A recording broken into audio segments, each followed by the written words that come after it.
What's going on, y'all? Welcome back to the Journey Podcast. Cheers. I am joined by cousin Jake. Let's go. This is a celebration episode for us.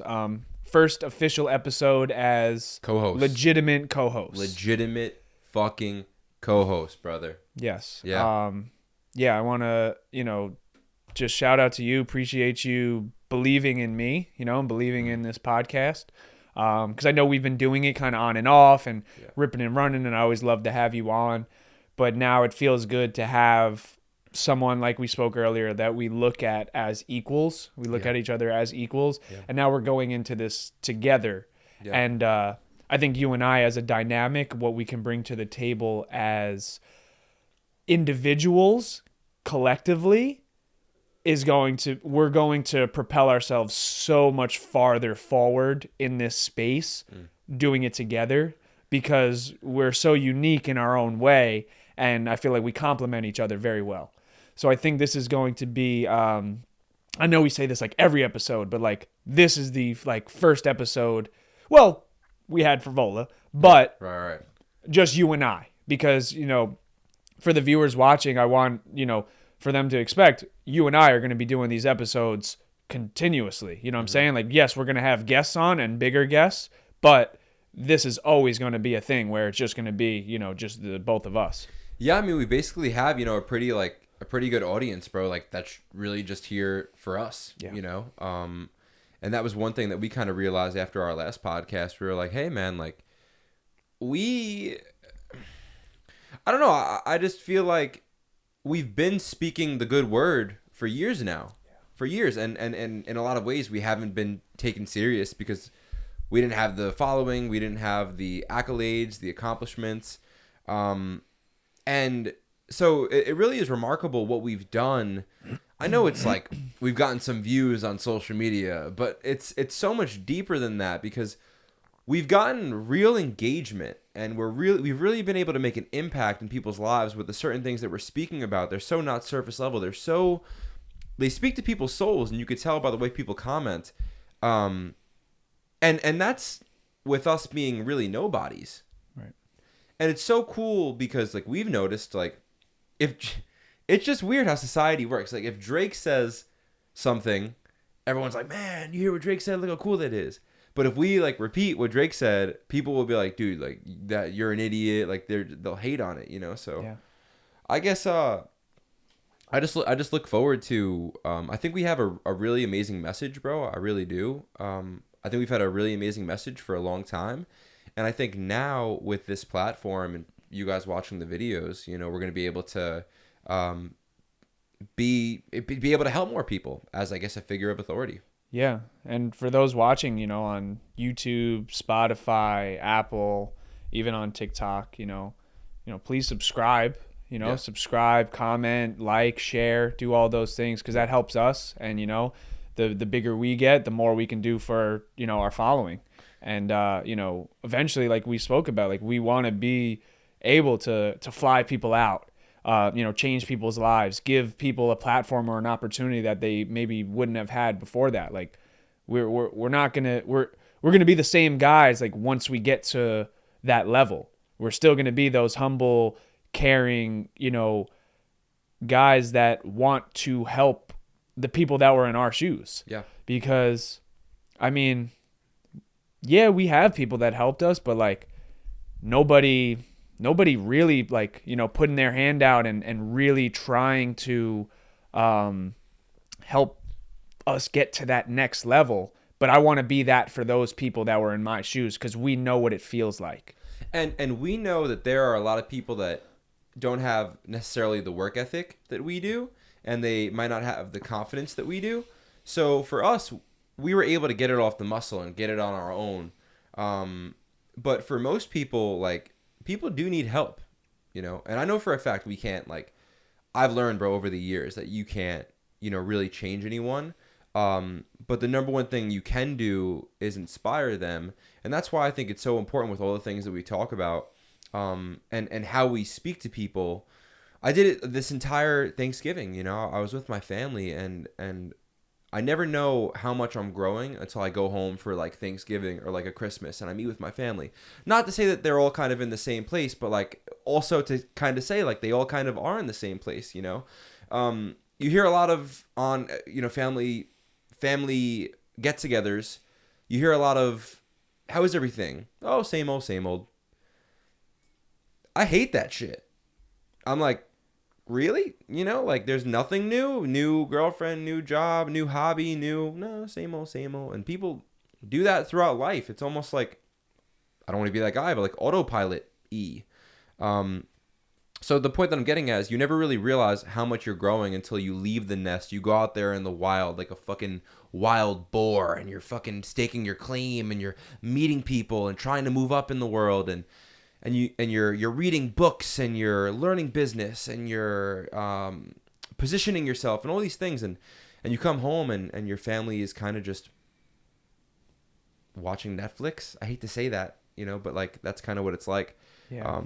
So it's the entire point of me saying this entire story was that during Thanksgiving yesterday or whatever day it was, I was like really like I was watching my family's faces when I was speaking to them, like getting fucking inspired, you know. And I think that's something that we're doing really well right now. You know, we have 9,500 followers, bro, and for the most part, everyone's kind of here to hear like the good word, you know. Yeah. No, I agree, bro. And it's tough, you know, like thinking about where everyone's at that was in your life prior to taking that leap. And you know, it's kind of like what we spoke about today, where, you know, if you put a shark in a tank, in a confined tank that is only so big, the shark won't grow to its max potential. It'll only get so big.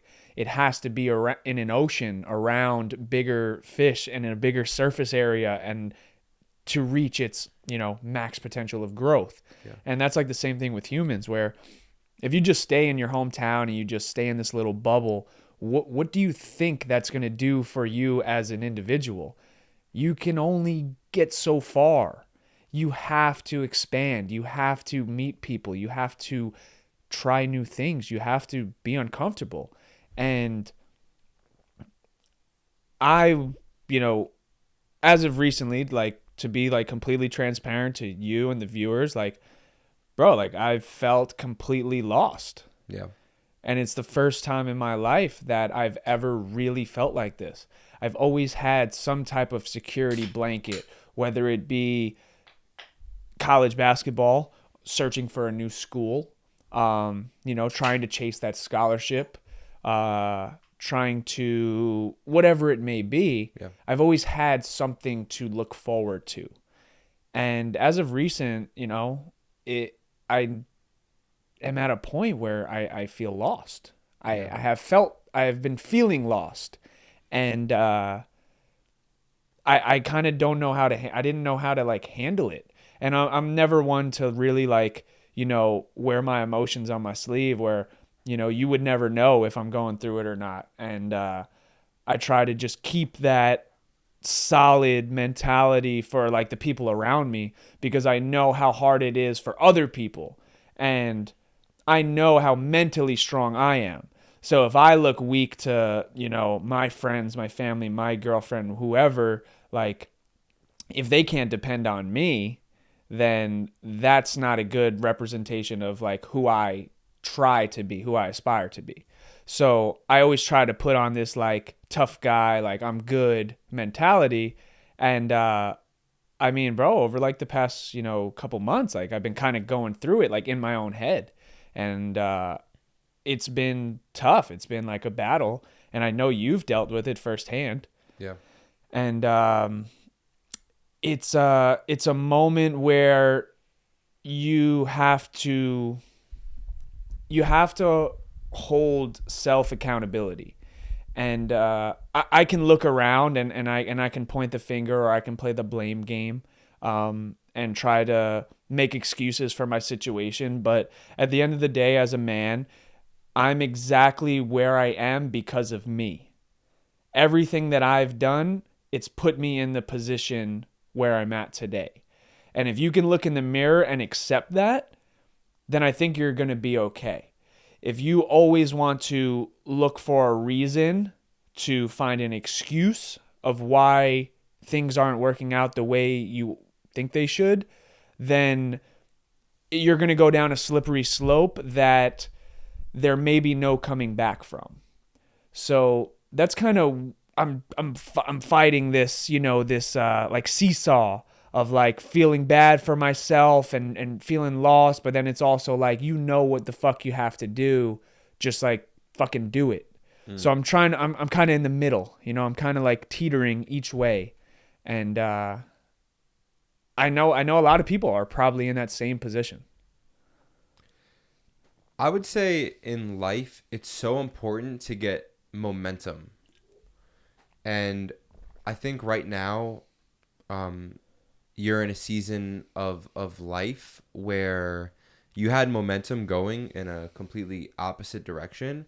And bro, like it's honestly all this TikTok, bro, and like all this success and all this content, like although it's amazing and like literally right before this episode, we're like checking our phones because like our videos are like doing well.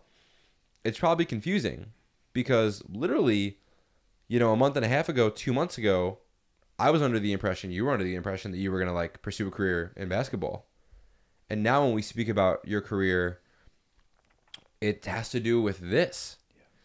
And I'm sure there's a lot of question marks there. Even if you personally feel really confident about it, your subconscious mind, you probably for 10 plus years thought that your life was going to involve basketball in some shape or form.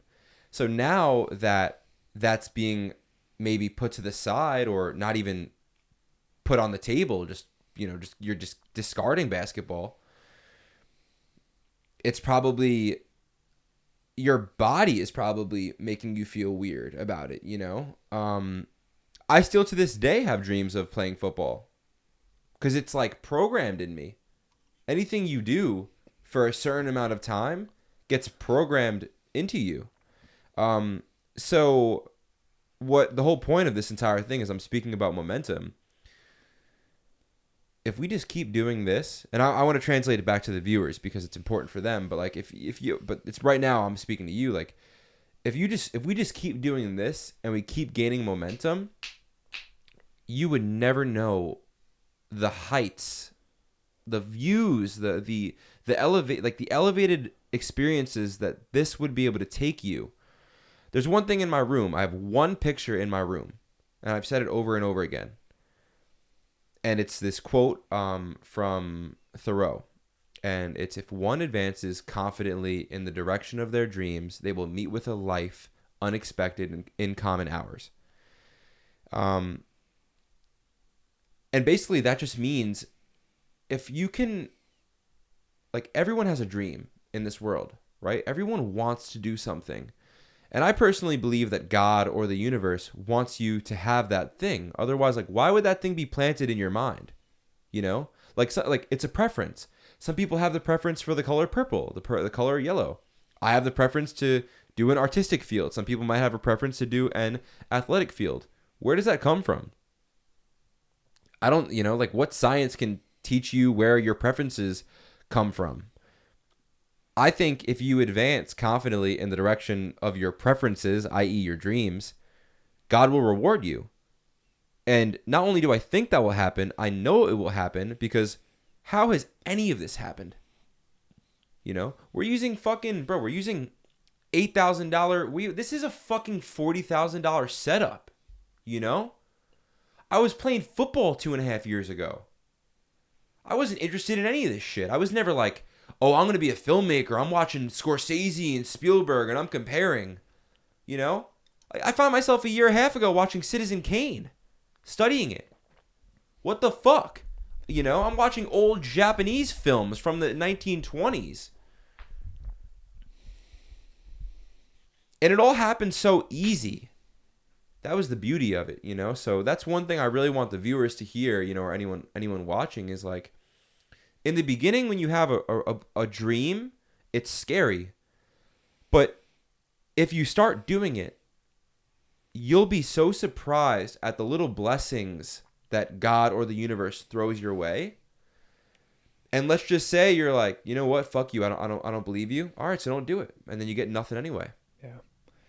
Yeah, it's funny. It's funny you say that. How, 2 years ago you had no idea what that this would be a part of your life, and I had that moment 2 days ago.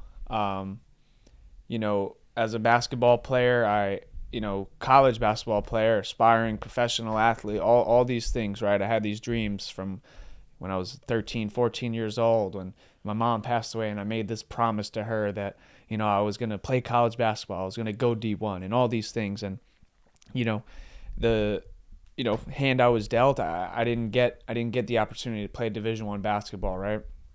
So then I had this thought, this dream where I was like, if I don't play Division I just want to play one Division I game. I want to play a game against a Division I on ESPN.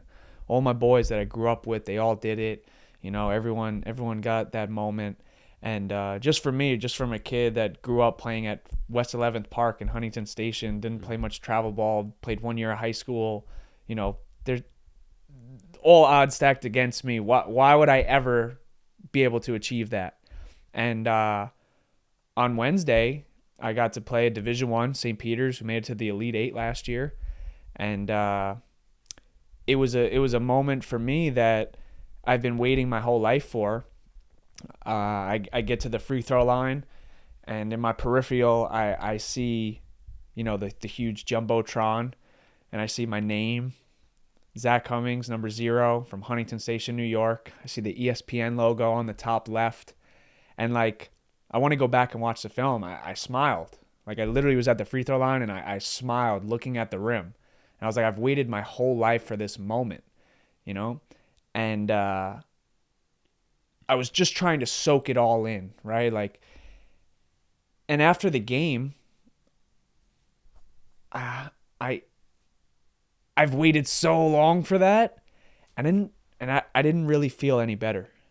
I didn't feel that sensation of euphoria that I thought I was going to feel.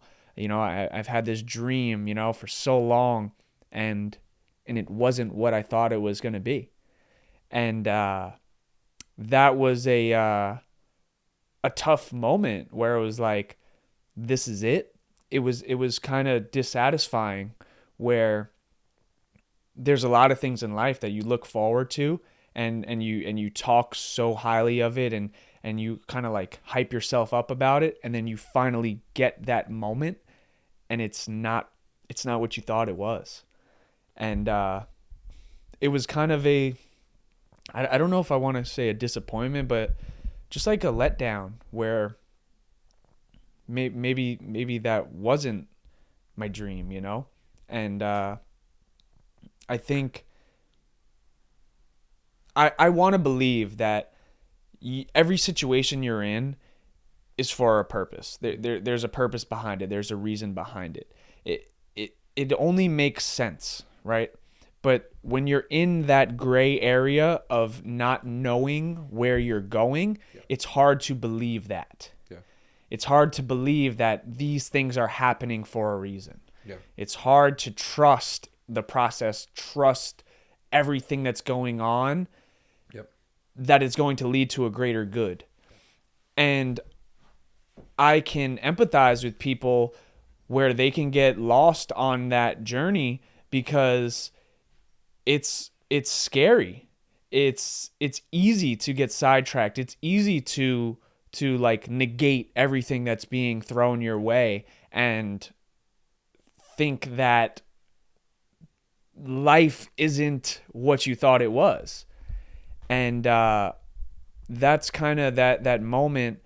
But after speaking with you today, and we had a long talk, and then and then I started editing, and I started getting into it, and I'm kind of starting to shift, try to change that mindset, where it's like, I can sit here and feel bad for myself, or say I'm lost, but it's like, at the end of the day, I know deep down, deep down, it's all about action. Yeah. If I want to make a change, there's a call to action that has to be made, and I just have to do it. I can't expect things to change for me if I'm not going to change anything that I'm doing. Yeah.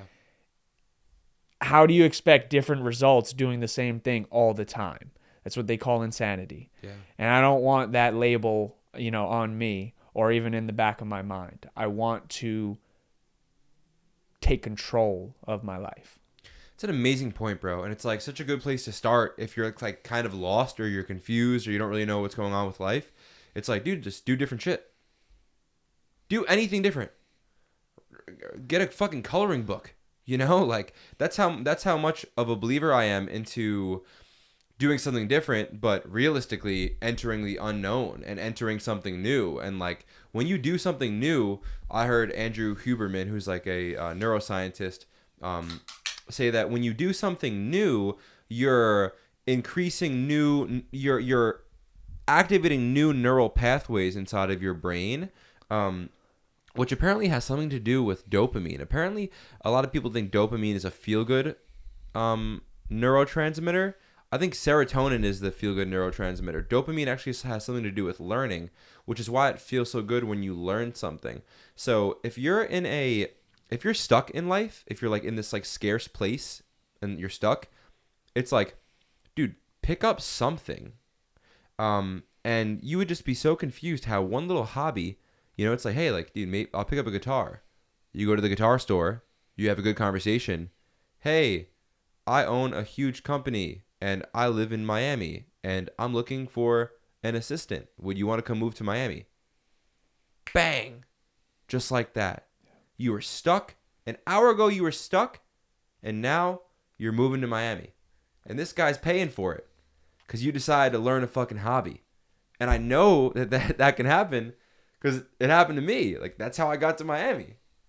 I met a random person at a random job at a random place. And then a year and a half, I filmed Jake Paul, Tana Mongeau, Charlie Jordan, Gary Vee, Austin Mahone, Jacob Fetter. I've worked with Billionaire Boys Club, Coinbase, like all these things that I've done. Because I had one random conversation with one random person because I decided to learn something new. Yeah. One moment can really change your life. And that's the shame of like being so in a funk. I said today, like being in a funk, like and feeling lost is like a fog because you're never really lost because like we just said, it just takes one moment. Poof. Whoa. My life is completely different. But if you're stuck in that fog, then you can't see it. Can't see it. Can't see it, bro. You're everything. You carry that fog everywhere you go. Yeah. You bring that fog with you. And then you stop getting opportunities because people are like, oh, this guy's got a fucking fog on him. I don't want that shit blocking me. At least I feel that. I feel like most high performers are like self-aware. And they're good at reading people. Yeah.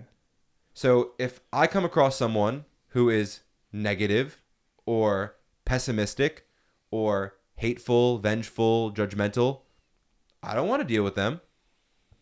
I'll give you a minute of my time.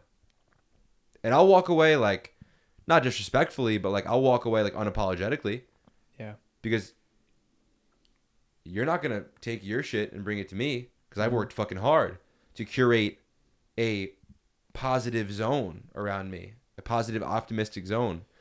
And of course, I want to help people. Like, if people are really hurting, of course, if people are really in a bad place, I'll help them. But there's a difference between a difference between the negative energy of like I'm lost, help me, and the negative energy of like I'm lost, but you don't know fucking anything. Go fuck yourself. And it's like, dude, no one can help you. Yeah. You need a miracle, and you see that all the time in the comments with these people, the way they commented us. People are so cruel on the internet. They'll comment on a little girl. A little girl will use TikTok, and like shame on her parents. Like I don't think a 7-year-old girl should be using TikTok, but like a little girl will use TikTok, and there will be people in the comments like, why you dancing? You look stupid. Shouldn't you be in school? It's like, dude, like, can you imagine like taking the time? Those people are helpless. Yeah, I mean, that just shows a level of like insecurity, and I don't know. I don't know why people could even get to that level, but I mean, they must be at a very low place in their life to even take the time to do that. Um, but like you were saying with like talking to the people or receiving certain type of energy, um, that's what I've been noticing lately. Where I think I don't like that I do it. I want to stop. I don't know if it's a problem, but I want to stop initiating telling people what I'm doing or how things are going for me without them asking. Okay. Andrew Tate talked about that where he finds it to be a lack of confidence because you feel the need to tell people what you're doing when they didn't ask for it. And at the end of the day, they probably don't care, nor do they even believe in you. So you're just trying to reassure yourself that you have something going on when in reality, you know what you have going on. You don't need the reassurance from someone that you know to be like, oh, that's awesome, because I mean, I'm kind of tired of repeating myself all the time, and I'm tired of people not really taking us serious. In the last couple of weeks, I've had a bunch of people, and I believe that is God or the universe throwing that right in my face, where they keep, oh, so what are you gonna do after you graduate? What are you gonna pursue? Are you gonna one? Why the fuck do you care? Why is that the first question you ask? Why are you so worried about what I'm doing? I don't. I didn't ask you, like, what are you going to do for the rest of your life? Right. Why does everything have to be, everything's like a fucking, pissing match between people where everyone's trying to one up the next person. Yeah. And I've got that question a lot. So what are you going to do? And I'm like, I'm going to do the podcast. And people are like, oh, okay. But like, They're concerned. yeah. And I don't understand why. Why does me pursuing a passion that I have full creative control over make you a little angry or it makes you feel some type of way? It's because maybe you're not pursuing a passion that you love and you are, I don't know, you have a little resentment, a little jealousy. I don't know. I don't care enough to even ask, but I'm so good at reading people and reading people's energy. And I can just tell when someone has that vibe about them where they don't believe anything you're saying, And Right. we talked about that. Yeah. And that's why it's so important. And I'm getting more to this place now because I've never been in this place because I've always been very boastful of, hey, look, I want to tell everyone what I'm doing. I'm doing all this. I'm manifesting my dreams. I'm going out there. I kind of built a personal brand around it. And I do believe that in some scenarios, at least for me, because like it's my personal brand at this point. Like I've made a personal brand out of like being a little arrogant and being loud, because it's like honestly for me it's fun. Like when I do it, I'm not doing it to be like sinister. I'm doing it to like, let me just see how many group chats I can get tossed in. Like No, seriously. and I watch people do it. It's like, think about how government can play a role in manipulating you. If I can manipulate someone, imagine the government when they have full, whatever. I'm not gonna go into that, but don't shadow ban us. But no, I mean, they, I will say, when you tell someone your dream or you share someone information or an experience that is very sacred to you, right, close to your heart, other people have this crazy way of taking their energy around it and putting like your dreams or whatever it is that like you're passionate and sharing with them, they put like locks and shackles around it and they fucking sink it to the bottom of the ocean. And it could literally like even today at the barbershop, I walked around like, yo guys, I'm talking to this hot Russian supermodel. Look at how hot she is. I'm like trying to like tell everyone how proud I am to be talking to her. And then one of the barbers was like, she's not that hot. And then I'm in my head, I'm like, is she not that hot? Because one person said one thing, and it goes to show you how impressionable human beings are. So if something is sacred to you, maybe it's best to just keep it to yourself. Or really work on... You should never let a person take one of your own ideas and ruin them. But human beings are, for whatever reason, kind of impressionable. Do you feel that way? Do you feel like human beings are impressionable? Yeah, absolutely. I mean, you need to know when and when not to allow opinions to affect your judgment and your own way of thinking. I mean, how many times, throughout your day do you talk to people? Do they say certain things? If you allowed everyone's outside opinion to dictate your decision making, I mean, bro, you'd be a fucking train wreck. Yeah. I don't like to tell people anything like really personal unless it's someone close to me, unless it's someone that I can trust and I know it's a trustworthy opinion or response that they're going to give me. Right. But the average, the everyday person, like say someone at the barbershop or someone at the gym that you see casually or someone in public, there's not a place and a time to even exert energy telling them your personal stuff. Yeah. They shouldn't have access to that. You shouldn't even allow people to have access to your personal life. They didn't deserve that. They don't deserve that type of energy or, understanding of where you're at, You shouldn't give that access to those types of people. And there is a time and a place for all of that, Like I said, with the people close to you, But I don't think the everyday person, right? Normal people. And I was looking at watching Andrew Tate on Full Send on the newest episode, and they were talking about like the average guy, normal people. He was like, why the fuck would the normal person, the average guy, have an Instagram? He goes, why? He goes, what do you have to show?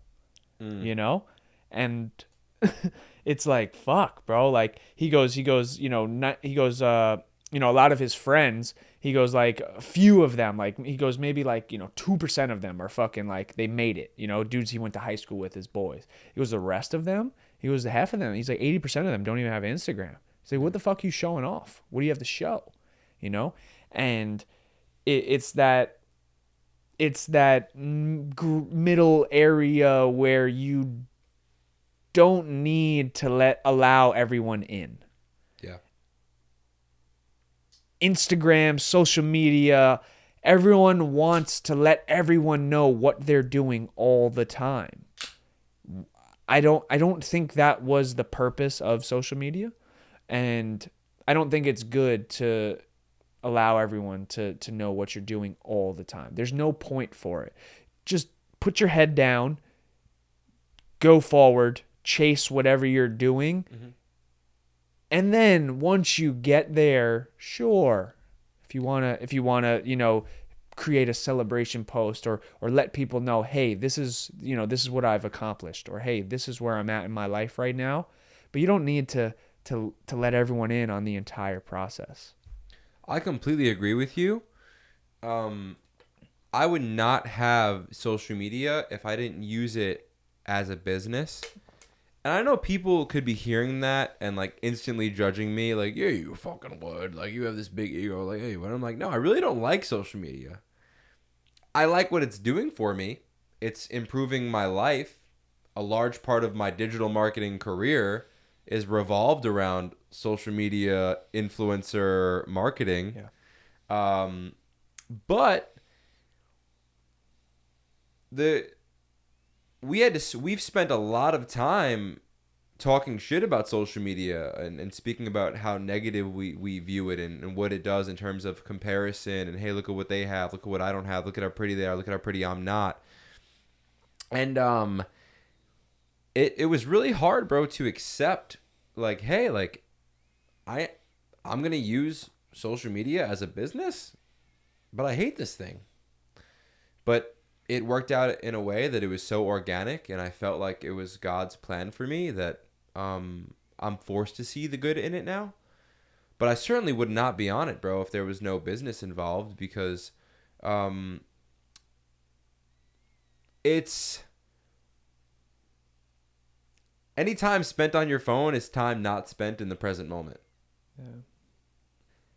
And I don't say that to be like Gandhi, I don't say that to be like all philosophical. It's just it's more logical than it is anything. Like if I'm over here looking at my phone, I'm not looking up at you. We talked about that today, about people that you hang out with them to hang out. Like you come over, hey Zach, let's hang out, and they're on their phone, and you're like, why, dude? Wait till after we're done hanging out to go on your phone. Yeah. So, but I will end all of that with, I do believe the phones and social media is an incredible resource, especially if you have a business. I mean, I'm extremely passionate about it now. Look at what it's doing for us. Yeah. It's going to change our life. Yeah. It's a tool. It's literally a tool. And if you use it properly and you use it in the right fashion, it can do wonders for your life.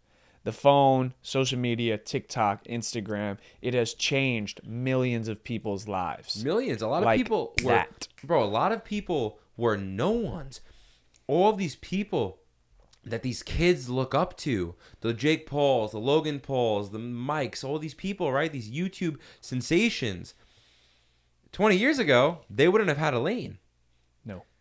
Think about it. There's more influencers now than ever. There's thousands and thousands and thousands of them. It's considered like kind of easy to get over 100K on TikTok. Yeah. And you get over 100K on TikTok, you get to start elevating your life and move to a new place and getting some brand deals, and you're making cash. That was never accessible. 20 years ago, there might be 100 influencers, only the hyper influencers like the Jake Pauls. But all of the rest of the influencers, they wouldn't exist. Yeah. Gary Vee spoke about it, where he was talking about if you would have told, big time networks 20 years ago that, A-class actors were going to be on the same level as TikTokers, or even, people on TikTok being more noticeable than people on NBC and Fox and ABC and these network TV shows. They'd be like, you're crazy. He goes, I can name people on Netflix and TikTok way more than I can name anyone on any of these big time networks. And it's crazy how much the tide has shifted, because this is the way the world is going. This is the way the universe is going. And a lot of it has to do with attention span and the way people Consume watch media. Yeah, like the way they consume media and watch, and the way they what they want to digest. Rob Dyrdek was talking about it on Impulsive, how ridiculousness was the perfect happy medium between both, where he goes, if you're 6 years old or 60 years old, he goes, it worked because it was just enough where you got quick hits, you got a little bit of comedy, you got, some type of reaction to it. And if you look at MTV's schedule, bro, it's like 90% is ridiculousness on MTV. And he just signed another 5-year deal with them. So Mike Malak talked about that being the start. He goes, ridiculousness was TikTok before TikTok. Yeah. He goes, because the way the world is now, it's just quick hits. People just want immediate satisfaction from watching a video, and then they want on to the next one, and then on to the next one. And I mean, bro, we're fucking proof. You know what I'm saying? We're real proof of that, where we started this thing and nobody watches the full episodes, and then we start posting on TikTok, and like that, 7,000-8,000 followers in 3 days, because what we're saying is real and people are engaging with that content, but it's in short form. Not everyone has time or the attention span to sit there for 50 minutes, an hour and 20 minutes. And I get that. But if you watch enough of these clips and they hit home enough, a lot of people are going to dive into the full episodes. But like you said, we're using TikTok as this vehicle to get our community and our followers and our viewers to the full episode. Yeah. Because ultimately, if you want a podcast, that's where the money is made. The money's made in brand deals and sponsorships on the full episodes. Yeah. But I mean, bro, we're gonna use TikTok until the wheels fall off. We're on TikTok up, bro. How many followers under a year? How many followers? I mean, I say we get to 1 million on TikTok under a year. From today? From today. What's the day? The 26th, 25th? Let's fucking write that shit. Let's manifest that shit. November 25th, 2023. Let's see. I say that's easy. $1 million? I have a full plan. I don't know if I want to completely disclose it on here, but like I know for a fact that by next November 25th, we will be at 1 million on TikTok. As long as US doesn't abolish TikTok, which they won't. So I'm writing it right here. November 25th, 2023, 1 million. At least 1 million. At least. Talk. Yeah, at least, bro. Hey, yo, you know what? We've proven the concept. Yeah. Hey, you know what? We got some things to say. People are here watching, and we're nobodies. Like I said before, it's all about momentum, bro. We start getting some momentum, having bigger guests on. We get our own actual studio and get out of my mom's cottage. You know, like we didn't pick this set. I like it. I like the pink couch and the fucking guitar in the back that I never play, and the flower couch. Yeah, flower chair, love seat. Yeah, you know, like bro, it's a blessing. Like there was a lot of blessings that were given to us as a hint of like, hey, like you guys can start this podcast. You guys are gonna have to put 3 years of work in, but I'll give you a place to do it. You know, I'll universe. I am the universe, and I will work with you. But yeah, man, we're taking it up a notch. So it's. I mean, I'm nothing but smiles, bro, and optimistic about it. Truthfully, yeah. I really am. And again, like you're watching this, like for the 97 people that watch the YouTube that are here right now, you know, or if you come here in a couple years, whoa. I'm telling you straight up, we normally get 42 views on these episodes right now. Yeah. And if you're here from 2 years from now and you see a consistent 1 million views, right? I'm telling you, that is not the way that it's always been. No.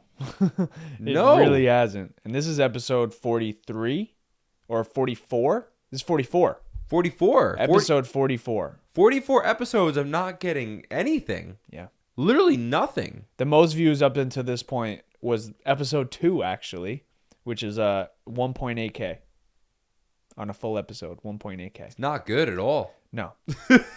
But it's like we said, it's just the beginning. Yeah, just the beginning. It's literally just the beginning. Like we are just scratching the surface. Cheers, brother. Cheers. Fucking cheers, baby. No, seriously. We're just scratching the surface, man. I want to talk about how important it is to grow your personal brand. Yeah. I want to talk about that because so Rob Dyrdek was on a podcast called The Skinny Confidential. Shout out Skinny Confidential. Fucking love you guys. Hopefully I'll be on one day. No, for real. We'll be on one day. We're going to be on. Anyway. So I was watching this podcast. Rob Dyrdek was on their podcast, and he was speaking about right before Robin Big, MTV came to him, or he knew he was going to be on the show. And at the time, he was a struggling like skateboarder, but he had some brand deals with like Etnies, and I don't know if it was Etnies, but he had some brand deals with some skateboarding companies, right? So he knew he was going to be big. He's like, MTV is about to sign me to do this TV show, and I'm going to blow up. So he went to every single company that he was working with and was basically like, yo, like you're like $10,000 a year is cool, but I want like 10% revenue of anything that I bring in. And for whatever reason, they believed in him and they signed, and he made like millions of dollars. Like, so, and then he went on Robin Big. he was right. The show was a massive success, and he made millions and millions of dollars overnight. And guess what? Back in the day, 20 years ago, you had to get your own fucking TV show with MTV. How hard is that? How many fucking MTV shows were there? There was the Flava Flav, the Bret Michaels, the I Love You New York, but they're like Jersey Shore, I guess. Shore, yeah. But like, dude, there's a dime a dozen. There's not many of those. And not many stuck like that. You know what I'm saying? There was a lot that had one season or one showing, but they didn't get a second take. So the point that I'm getting at is Rob Dyrdek figuratively grew his online following, right? And made $3 million overnight because he was able to monetize on it. And that's like what you can do with this. And there's not 12 shows anymore or 3-4 shows a year. There's thousands and thousands and thousands and thousands of influencers and just people that are big, that have big platforms that are making a lot of money. I know people that are doing 50 million plus a year in revenue. Tanner Chittister, Hey Tanner, we live in the same building. No, but I think a lot of people don't believe that they can do it because they don't understand that all the people that have done it before them were regular people too before they made it. So many people see, celebrities and influencers where they're at in their current state, and they think where they're at is unattainable. They think, they've always been like this. And it's like, no, they were a regular person just like you. They grew up in a small neighborhood in a house with their family. They went to school, they had interests in other things. And the difference between the average person who doesn't chase their dream and the ones that make it is they double down and they go all in and they don't look back. They don't allow outside opinions to dictate their decisions that they make. They don't allow people to come in and distract them and take them off their path. They believe so strongly in what they want to do, there is no looking back. Yeah. And that's the difference between the people who make it and the people that don't. That's why I believe that we are going to make it, because we don't care what people think. We don't allow outside opinions to dictate what we do. If anyone, thought that you and I were going to be big influencers, back in 7th and 8th grade when me and you were in fucking middle school together on Stimson football B team, they'd be like, you're an idiot. But that's why everything you did, as a kid, like, I'm not saying it doesn't matter, but it really doesn't. Who you were when you were 17 or 18 doesn't dictate who you are when you're 25. And I spoke about it on the last episode where, like, this is the age where you got to figure it out. And I mean, for a lot of people, it even starts at 18. Not a lot of people are privileged enough to have this long to wait to 25, 26, 24 to figure it out. I honestly kind of wish I did it at 18. I do too. Because now we're 25 and now we're doing it, I know. But like, so in a way, like, that's the funny thing about like privilege and of course, like, people have different scenarios, but like, you have to think about that sometimes as like maybe sometimes like your hard life experience can be your greatest teacher. And that could be that, like, I'm sure Damon John needed a hard upbringing in order to create FUBU. I'm sure P. Diddy had to go through what P. Diddy had to go through, to become fucking P. Diddy, and all these people, Kanye West, so many people, that it's just a common theme in all these great people's stories. Hey, I had big dreams just like you, and I had nothing just like you.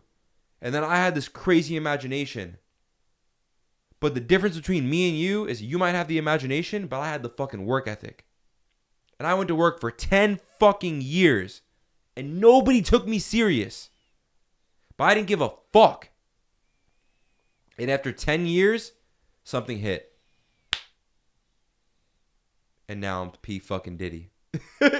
No, seriously, bro. Simple.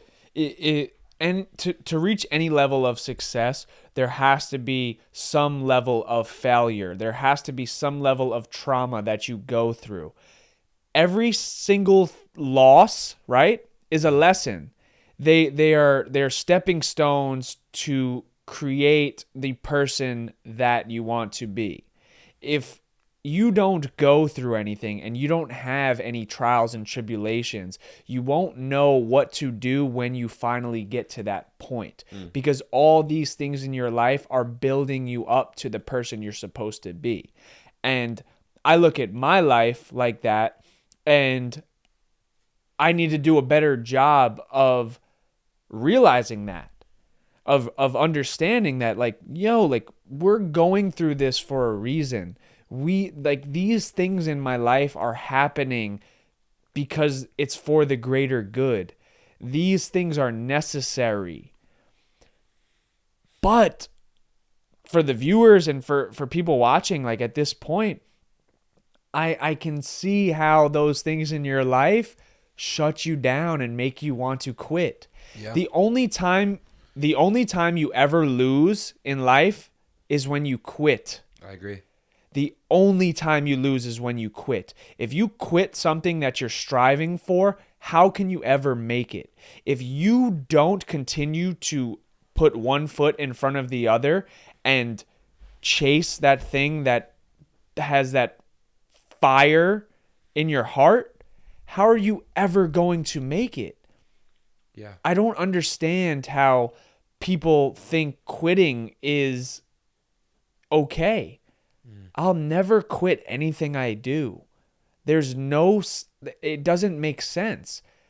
If you run something dry, right, and you give it all you got and it doesn't work out, I can respect that. But if you quit before you even got to see what you could have been, how can you live life like that? How can you look yourself in the mirror and be okay with, that decision? I completely agree. This has been such a good episode. I just want to make sure that it's still rolling. Yeah, we're good. Yeah. Let's go. But, dude, well said, bro. Man, again, I want to give you flowers, bro, because you're speaking good stuff. Bro. You're speaking a lot better, bro, than how you spoke fucking 2.5 years ago. Bro, 100%. Yeah. And I can see it. And, like, bro, when I started this thing, that's the thing I talk about a lot. When I started this thing, I had no idea what the fuck I was doing. Yeah. I never had any interest in talking. I was always the shy one, always the quiet one. I never liked to talk to people. I never had any passion in podcasting, but it interested me so much, and I know how like sharp I am. I'm very, and like, not on no arrogant or cocky shit, but I'm very smart. I know I'm very smart. I agree. I'm sharper than 90% of people that I come across. Yeah. And not saying I know everything, but I'm just sharp. I'm just very aware. I'm very quick. The way I can hear something and then boom, I know what's going on. So I learned throughout the thing. It's hard for me it's not hard, but I go back and I watch, and it's almost a little cringy, the way I used to talk or the way I used to approach things and have guests on, and it's crazy because, like, some of my bigger guests were my first couple episodes and I had no idea what the fuck I was doing. And that's a sign for anyone watching at this point. It's like, hey, just fucking start. Whatever you are passionate about, just start it. And learn as you go. Just figure it out. If you always wait for the perfect time to start something, it will never be the perfect time. And you'll never be ready for that moment. You just need to gain those attributes and the skills to do whatever you love as you go.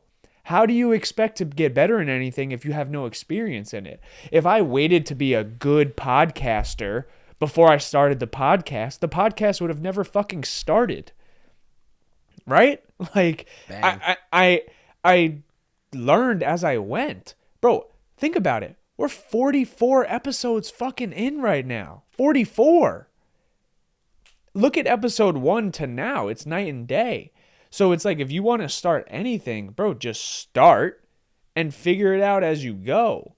There's no right time or perfect time because you'll always be late.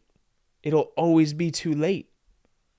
Your mind will convince you that this is wrong or that's wrong, or maybe I'm not cut out for this, or maybe I didn't eat my breakfast this morning. Bro, say stupid shit. I didn't eat my breakfast this morning, so I probably won't be that sharp. So I probably shouldn't pick up the microphone and man,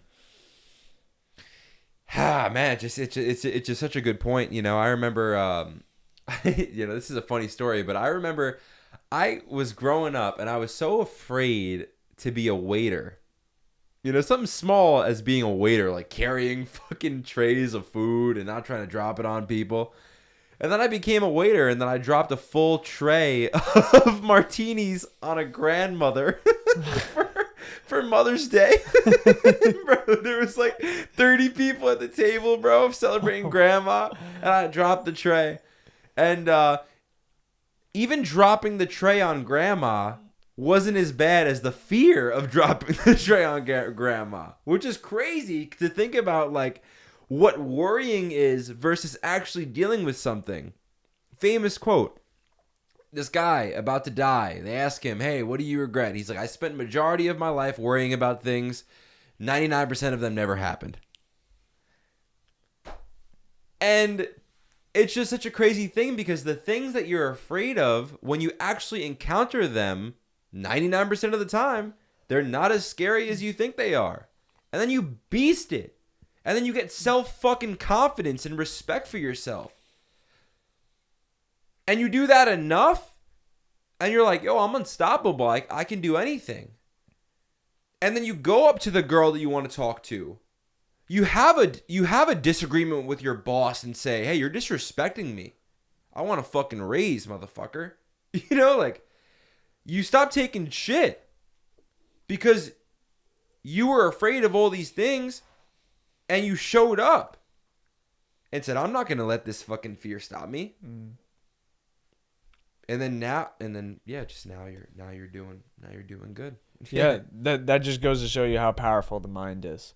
We trick ourselves into thinking about situations that, like you said, haven't even occurred or won't even occur. Yeah. And I do it, bro. I'm a victim of it. I told you, bro. I said it on, one of the previous episodes that, I'm like a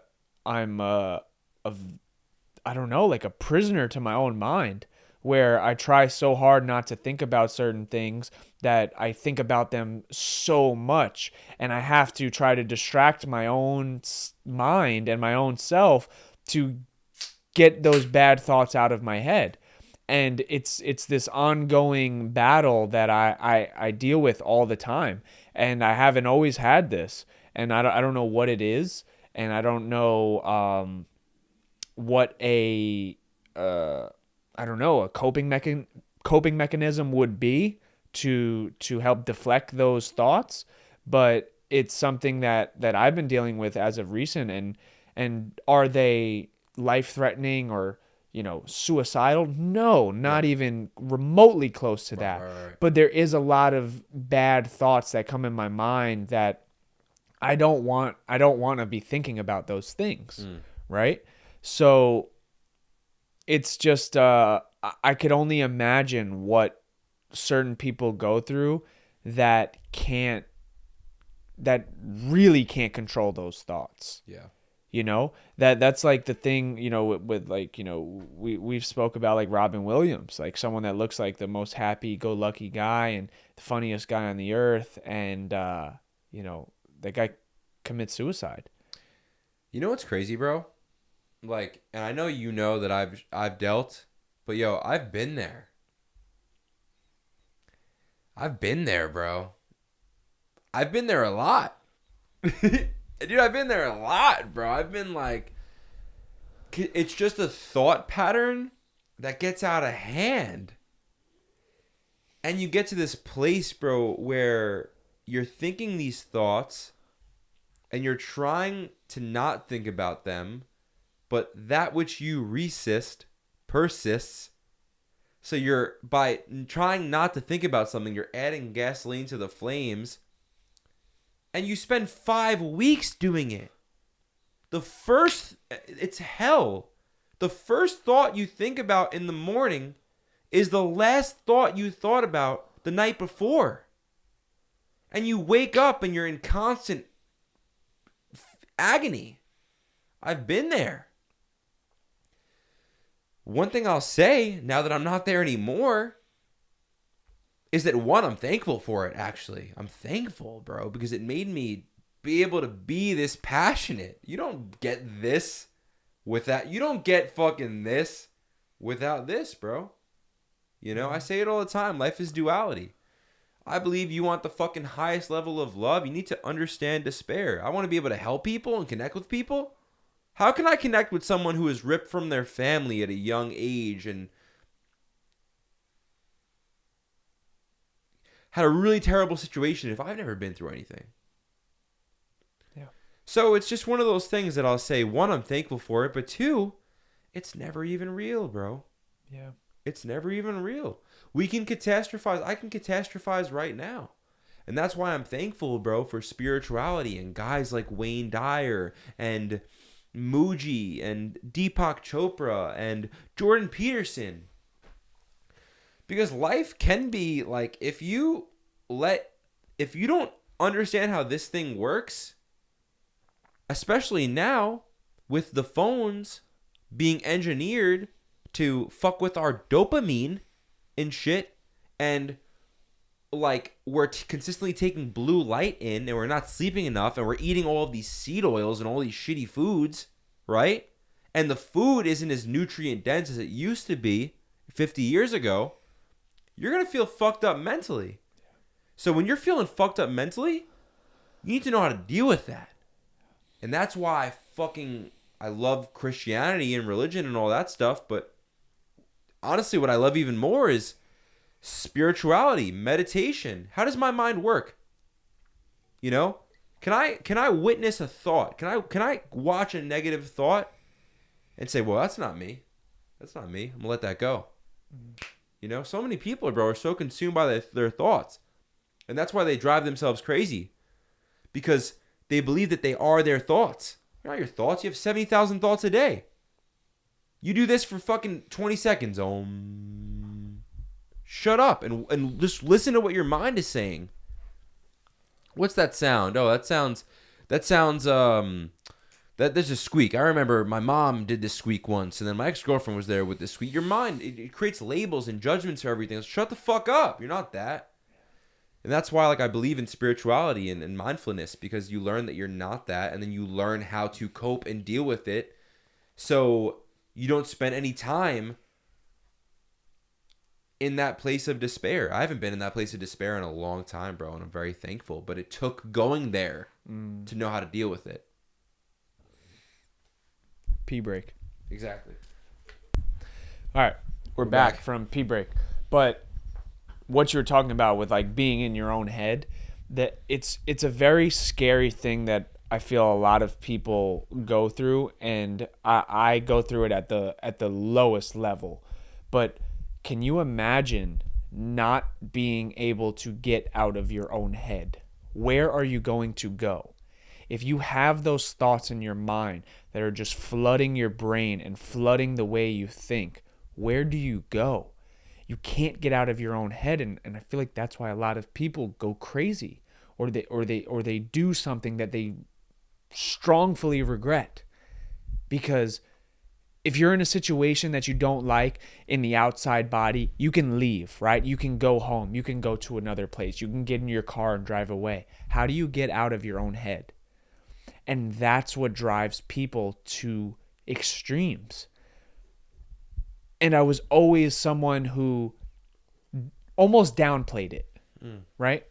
Where I would be like, how do you get to that point? Mm-hmm. You know, why don't you just be happy? Right. Or why don't you just do this? And like you said, you can't understand that until you're at that point. And have I ever been to that point to the extreme? No. But have I had flashes of it? Absolutely. Yeah. So I could only imagine someone that is going through that all day. Yeah, it's a very again, I truthfully believe, bro, that I've been there. Yeah. And it's crazy because I didn't even really like talk to you back then. Yeah, that was which would have been like you would have been able to co-sign on that, you know, and really be there for that. But yeah, you know, it's almost I don't even need to go. I don't even need, you know, sometimes, bro, like You don't even need to resurface it. Yeah, the past could be a resource to learn from, but dude, the past is the past. Jacob Moscato, as of 3 years that dealt with that, I'm not that guy anymore.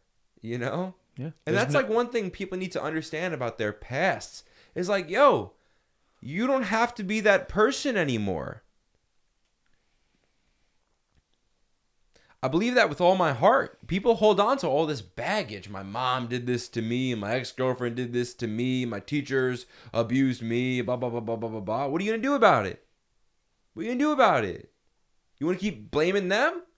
Waiting for them to change? They don't even know that you're upset. All that fucking hate, all that poison and agony you're holding on to, you're doing it to yourself. One of a very famous philosopher that I follow, he doesn't even talk about his past. Someone asks him about it, he doesn't even fucking see. He's like, nope, not going there. Because it's not you anymore. It's who you were, but it's not who you are at that present moment. This is all we got right here, bro. Yeah. This is all we fucking got, you know? And like, I find solace in that sometimes. Because I like think, am I going to go back to an old thinking pattern? One of my thinking patterns, bro, is like, I'm not man enough. And I know that sounds stupid, but I'll get flagged with it all day. You're not man enough. You're not a man. You're not a protector. You can't raise a family. You're not worthy of a wife and kids. What are your kids going to think about you? They know you jerk off to porn. They know you, huh? They know you scroll on your phone for 7 hours. You're not a man. Huh? You cry when you watch The Notebook. You know what I'm saying? Shit like that. It's like, shut the fuck up, dude. Shut up. You know? You're going crazy, but you realize it's like, hey, like I might have used to do that. I don't do that anymore. I don't do that anymore. I haven't done that in a very long time. Yeah. And I'm happy about that. So it's one thing that people should find solace in. It's like, hey, dude, all your old problems, if you like actually want to become a self-aware person and practice some meditation and go to the self-help section at Barnes & Noble and start working out and start going to bed earlier and start waking up earlier and like being around positive people and cutting out negative people and doing all the things that are productive and bring in optimism in your life and let go of pessimism, you will let go of that shitty fucking older past self. And when it comes up again, you'll be like, get the fuck out of here, dude. Yeah. I'm not dealing with you. Yeah. Yeah, to kind of close this episode, you have the power to make any change in your life that you want to. You can make all the excuses you want, but like you said, if you want a change, you have the power to make a change. If you want to play the blame game or find a reason to accept where you're at, that's on you. If you don't take control of your own life, life is just going to happen to you. And I don't think it's going to end up in your favor. You need to have an active role in changing your life. I put that on my story today.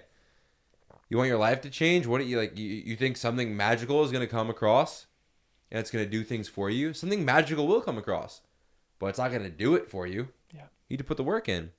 That's a misconception in spirituality. Just think about it. Manifest it.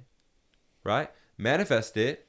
By thought, the thing that you want presents itself, and by action, you receive it. Yeah. And the funny thing about action is it could take 10 years. It could take 20 years, 30 years even.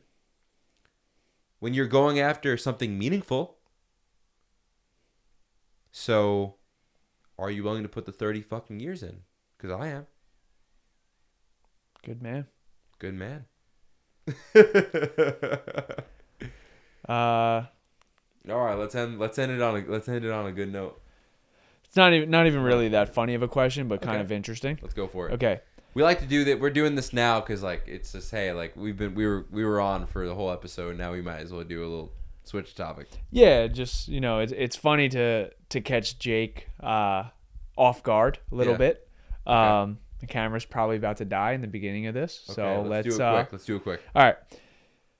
So if you can stop one crime from never happening again in the world, the only way you can do it is by committing it. What would you do? Oh, this is fucked up, bro. Okay. Camera died. Camera's on me. If I could stop one crime in the world, but the only way I'd be able to stop it is by committing it.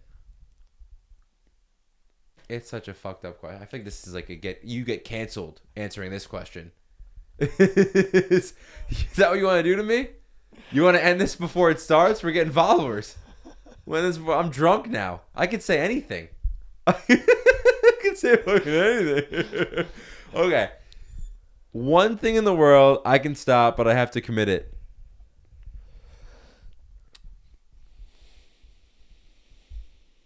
It's like what? I'm gonna drop a nuke on people? That's what I'm gonna do?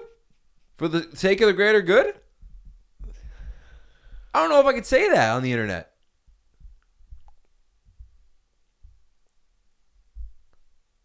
Am I gonna abuse a dog? No more abusing of dogs? If the dog is a dog a dick? If the dog's a dick, maybe. Gotta abuse that dog. No, all right, speed round. Here we go. One thing I'll do to save humanity in that one scenario.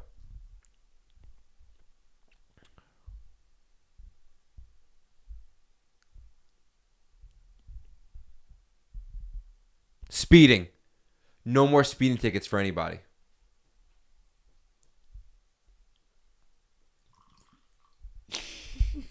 See you on the next episode. Thank you for watching the Journey Podcast. Your new official co-host, Jake Moscato. We're actually doing this thing. Next month, we have 5 guests.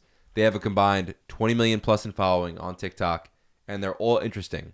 So, thank you for watching. A lot of big shit going on. Stay tuned. Much love. Love you. Peace and blessings. Follow your dreams. Thank you.